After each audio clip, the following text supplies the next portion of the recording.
पिता शहाजीराजे आणि माझ्या छाव्याच्या पराक्रमास त्रिवार त्रिवार त्रिवार वंदन. शिवाजी हा एक शब्द नसून काही मध्यंतरी काही काळात कानावर गोष्टी येत होत्या. छत्रपती म्हणायचं की नाही महाराजांना, छत्रपती म्हणायचं नाही याचं कारणच कळलं नाही. छत्रपती हे एक विशेषण आहे, ते जे शिवाजी शब्दाला जोडलेलं आहे ते छत्रपती शिवाजी महाराजांच्या शब्दापासून काढून घेतलं तर त्या विशेषणाची किंमत शून्य होऊन जाते. लोकांचे काही प्रश्न आहेत, शंभू गाथा हिंदीतच का लिहिली? त्याचं उत्तर असं आहे की महाराष्ट्राने किती दिवस महाराष्ट्राच्याच कानात सांगायचं की छत्रपती संभाजी महाराज होते, शूर होते, वीर होते. सांगूया ना, कधीतरी सांगूया ना, छत्रपती संभाजी महाराज होते, शूर होते, वीर होते. जेव्हा कुठून आवाज येतो छत्रपती शिवाजी महाराज की जय, आपोआप मनातून निघून जातं, सांगायची गरज पडत नाही.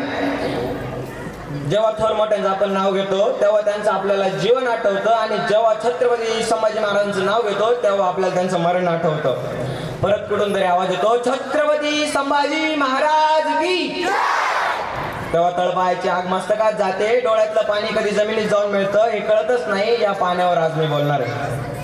गाथेला सुरुवात अशी करतो की पुरंदर के पत्थरों में हर हर की गूंजती, अग्नि समवर से मेघ भगवी हर बूंदती. सई माँ के पेट माँ भवानी का सूत्र था, चंचल प्रचंड मानो मन का रुद्र था. बिजली कड़की मेघ बरसे मरहट हो के नेत्र तरस देखने शिव शंकर का, रुद्र रूप नेत्र भर के हिंदवी के कर्म से चिंगारी सुलगुच की, किले के कदालन से किलकारी गुंजोटी. शेरनी के कोक से एक बालक ने जन्म लिया, शिव जी ने खुद का अंश उसदा को बेड़ दिया. हर घर में उत्सव, हर पत्थरों में उत्सव, हर पर्वत पर उत्सव, सर सर्वत्र उत्सव. सबसे पहले साया उस पे आदिशक्ति का पड़ा, सामने थे तेजस्वी शक्तिपीठ ताकड़. जैसे खड़ी महाकाली पैरों में संसार लिए, खड़ी खुद जगदम्बा जिजाऊ का अवतार लिए. सत्व गब हो चुका शिवाजी राधे तख्ता, पुत्र रत्न देखे बिन बाप कैसे रह सकता. ऐसा कोई शस्त्र नहीं जो घाव कमल समझ सके, ऐसा कोई शास्त्र नहीं जो बाप का दिल समझ सके. बारिश राज निकले हिंदुष्टि पर्ण के और जैसे निकले सूर्य देव रक्त बेटे करने के और अपना ही अंश देखा आके वैसे करे, खुद का प्रतिबिंब राज हाथों में करे. तेजस्वी मुखमंडल माधवी शिवगंध डोले गुंगराले बाल जैसे जटा में भुजंग केले विधि का विधान कहने हरवट को बुला लाया.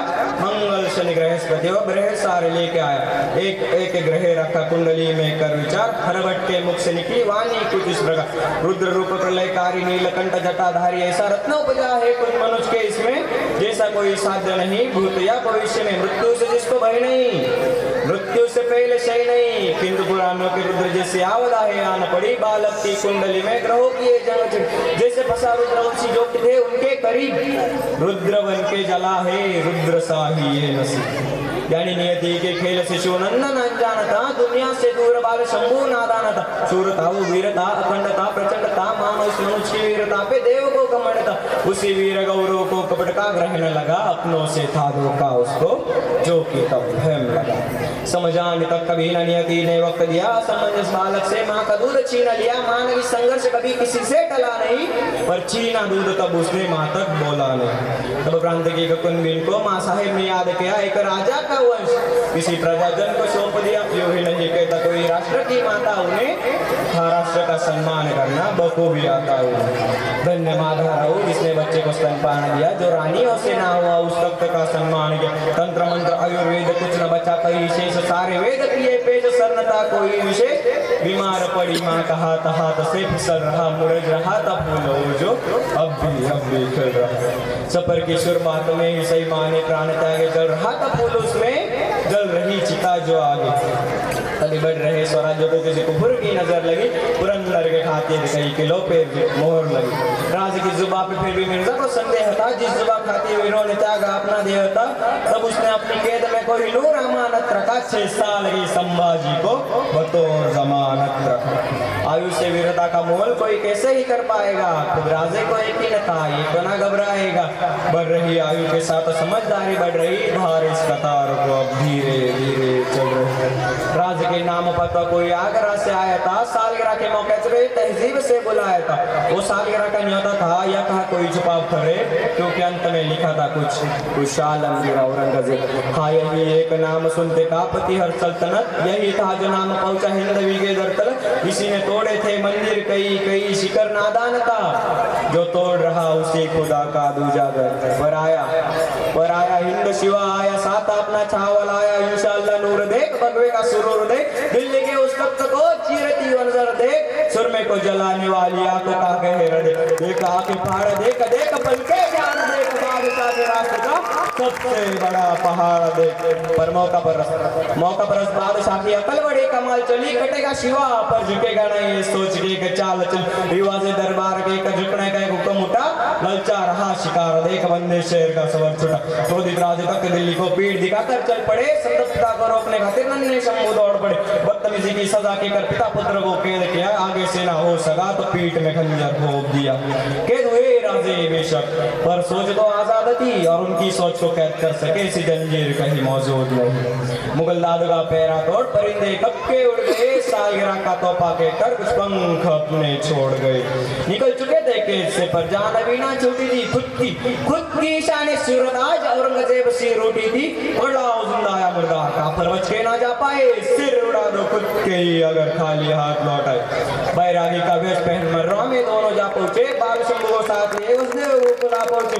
नन्हे शंभू की पीड़ा देख राजे ने मन में ठान लिया, आगे आता सगर उन्होंने पहले से ही जान लिया। शत्रुओं का शिरोमणि किसी ब्राह्मण के घर पल रहा, नियति ने रचा विपरीत दिशा में समय का पहिया चल रहा। व्याकुल हो रहे बाप ने और एक पत्थर दिल पे रख लिया, जीवित रखने उस बाल शंभू का मृत घोषित कर दिया। वो सब कुछ नियति कर रही, जो नियति से साध्य हुआ, मथुरा में जीवित संभाजी का राजगढ़ पे श्राद्ध हुआ। पर वो रुद्र ही क्या जो हर रोज मृत्यु से आके बिड़ जाए, रुद्र वही जिसे देख मृत्यु पर बंची बाती उठ जाए। ब्राह्मण के घर बलते शंभू ब्राह्मण की बोली सीख रहे, शस्त्रधारी को शासन सीख दे, अचंभित ब्राह्मण देख रहे। बादशाहों में राजवरानी संस्कृत की शिक्षा शुरू हुई, भविष्य के एक राजकवि की मथुरा में शिक्षा शुरू हुई। लौटे शंभू मथुरा से, वे शंभू अब नादान नाते अच्छे बुरे के भेद को भली भांति से जान रहे। संघर्ष की उनकी माला का वो पाड़ा पहला ढल चुका, तख्त का युवराज चलो जैसे भी संभल चुका। शस्त्रों की उन शास्त्रों की रीति रिवाज वस्त्रों की, कटार ढाल अश्वचाल भाला तीर गदा विशाल, एक एक करके राजे अदब सारी सिखा रहे, हर एक चुनौती को आप शंभू राजे दिखा रहे। देखियो दोनों को, सात तख्त दिल्ली कांप रहा, भगवे का साम्राज्य बढ़ती सीमा नाप रहा। ऐसे हो शिकारी तो शिकार को लड़खड़ाएगा, देख इन्हें साथ हर एक रिपु डगमगाएगा। निसंदेह शंभू तख्त हिंद को चलाएगा, शेर का छावा है वो शेर ही कहलाएगा। उत्तर से आए गागा भट्ट ने सभी के दिल की बात कही, वो बात सुनते ही सबने माना, इससे बड़ी सौगात नहीं सकल उन्मंडित सिया विराजित। राजा का दे दो छत्र उन्हें, दे दो एक सिंहासन हक्का, जिसपे युगों युगों तक नेतृत्व में दो ब्राह्मण के राजा तुम, हरिजन के राजा तुम। अंबर से लेके धरनी तक, वायु से लेके अग्नि तक, पूरब से लेके पश्चिम तक, उत्तर से लेके दक्षिण तक। तुम्ही भूपति तुम्ही बुद्ध हो, तुम्ही सुमति तुम्ही शुद्ध हो। हिंदू धर्म के शीर्ष शिखर पर हमें आपका नाम चाहिए, साधु संत की इस भूमि को पुरुषोत्तम श्री राम चाहिए। ढोल नगाड़े मंत्र जाप से राय करता गूंज रहा, अंबर में तपता सूरज होता गर्व से आके बूंद रहा। जिसपे विराजे इंद्र भूपति उसी सिंहासन के भाग खुले, छत्रपति को देख सभी के हर्ष विलास को शीश डोले।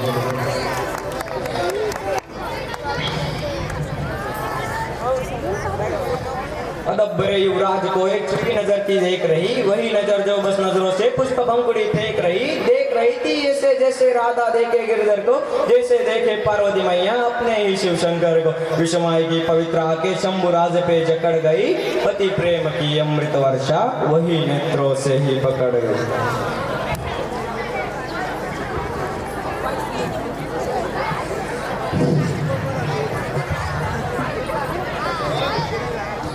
पर वो रुद्र ही क्या जो हर रोज मृत्यु से ना बिट जाए, छुपे हुए उस नजर को छत्रपति देख रहे। पर शुरुआत हुई हाँ इसी मोड़ से, एक शंभू गाथा का पन्ना सुलग चुका।